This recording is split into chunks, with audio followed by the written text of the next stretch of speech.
Hey guys, in this video I'm going to show you how to remove a background in Affinity Studio. The first thing I want you to do is actually come here at the top, click on Pixel Studio, and then here in the left hand panel I want you to select this icon. This is the selection brush tool, and after that I want you to go ahead and paint over the subject or object that you want to go ahead and keep. So making a rough outline right now, I'll show you how to go ahead and refine this further. So I'm selecting what I want to keep right here.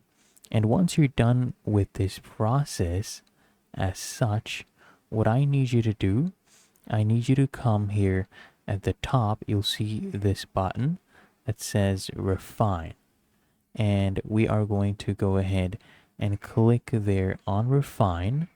And then after that, what you will be doing, you will be hovering over these hair strands, for example, and you need to go ahead and paint over the brushes. So you can go ahead and just zoom in and refine this. You can change the border width, the ramp size, for example, and just go ahead and select whatever was not picked up.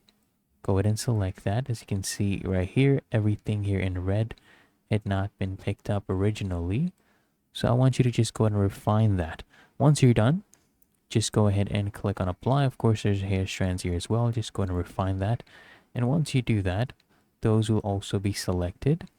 And after that, all you'll need to do is come here on the right hand panel and click on mask layer.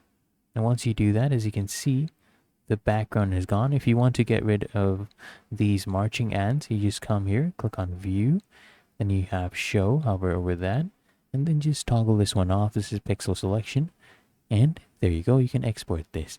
And that is how to remove background in Affinity Studio.